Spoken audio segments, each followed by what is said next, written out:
to is going to be Spanish speaking. And I remember feeling absolutely stunned and shocked, thinking, oh my gosh, I don't even know how to, I didn't even remember how to say pregnant, and this was a pregnancy study I was doing. I went in there, and luckily it worked out. I grabbed a Spanish-English dictionary on my way, but it was such a good reminder to really be honest about your skills. You never know when you're going to be asked to present them. This was 7 months after getting the job, and I wish that I could have been maybe a little bit more honest about where I really felt like my skill level was in that. I hear that happen to people all the time with programs that they've used a little bit, and then they're asked to perform those on a job. So you just want to feel, really familiar and really comfortable with whatever your level of expertise is in that. Okay, so let's talk a little bit about letters of intent. There's a sheet that I did put up there for you guys to download. It's going to say statement of purpose. It's going to give you some kind of writing prompts, and then some general advice. So this is the one I use all the time. I will tell you that they're really, really specific to the programs that you're using or what you're using them for. So I'll give you some general tips, but then I would say, please come in and talk to me. I'd be happy to sit down with you and give you really specific information for what you're going for, help you revise it, help you write it a little bit and kind of get you on the right track. It's hard to give tips on these, but I'll give you some places to start. I think just like a resume, a CV, a cover letter, really the idea is to match yourself into that program or into that opportunity. So it all kind of goes back to knowing yourself, what you have to offer, and then knowing as much as you possibly can about that opportunity. So when it comes to letter of intent, you're really trying to make a match between yourself and that program. So when you're looking at the very beginning, usually the intro is something about your interest in that field, and then something about that program that you're applying for. So it's just that kind of introduction piece, similar to a cover letter when you're talking about what position you're going for and where you found it. So this could even be a place where you name drop in this first paragraph. You've been working with this faculty member, an advisor, a chair that really thought that this would be a good fit for you or a good next step. This is where you kind of introduce the idea of how this kind of became your path, how this found its way into your life, and maybe why you're applying. The middle piece is really your supporting piece. This is really your sales pitch. How you can address exactly what they're asking for. They may give you some specific prompts that you need to answer here. This could be a general piece about why this program is appealing and why you have what it takes to be competitive as an applicant. You really want to summarize your qualifications and establish really why you're a fit. So you might talk about your qualifications and then give specific examples of success and how it worked before.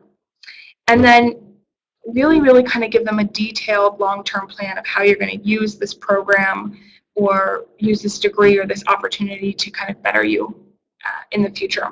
This is really your opportunity to make that match. So this is maybe where you're talking about a specific faculty member that you want to work with, or something really specific about that program that really pulls you in, and how your experience prior to that really is a good match.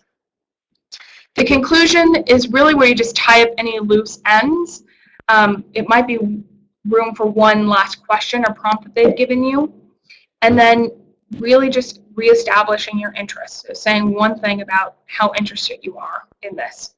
Tell you that you probably don't want it more than 2 pages unless that program, that school gives you different guidelines. But usually you want to be quick, concise, and give concrete examples of why you're a really good fit for that program. I think on the sheet that I gave you, the general advice for personal statements, it says some different tips, but they're really pretty good. I would say you want to stay away from the kind of life story pieces, the things that are like, I want to be a doctor because I love science and I want to help people. getting away from those cliches and really talking about concrete, objective examples that really sell you into this field and really make a match. So when they're thinking about the tell me yourself piece, they can really understand how you got here, why you got here, and how you're going to fit into this program. They need to be able to read it and kind of imagine you already in that cohort. What kind of questions do you guys have?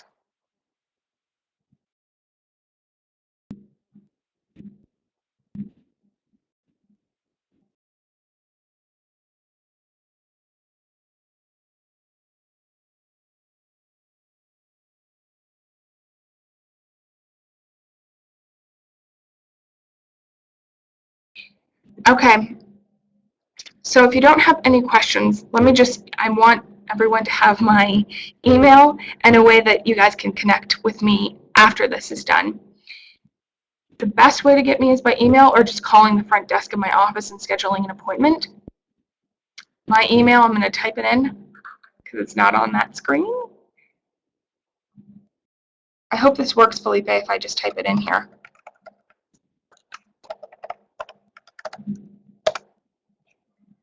That way everyone has a way to get me, and you can ask me for specific resources if you need samples of CVs, additional resources, cover letter advice, and then any tips on your specific letter of intent or statement of purpose that you're working on.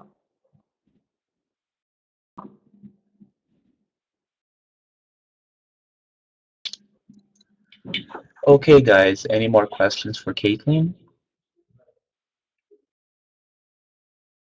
Don't be shy. Okay. Well, if you don't have any more questions, I'm going to give you the evaluation link now. Please don't forget to fill in the evaluation so we can improve our services on your behalf. Just look for it in your browser. It will come up now. And if you haven't signed in, please sign in.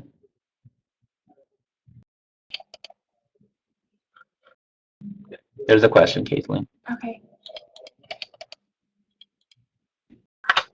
Can we show you our CV? Yeah, absolutely. I'd be happy to look at anyone's CV for evaluation and correction. The best way usually is to come in if that's, you know, if you have that availability. That one-on-one piece is usually really helpful.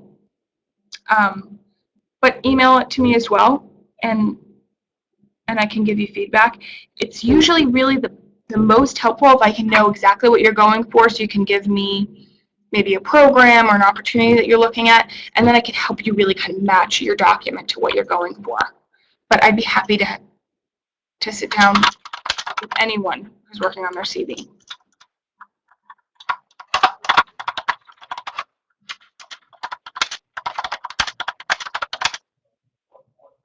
Anything else?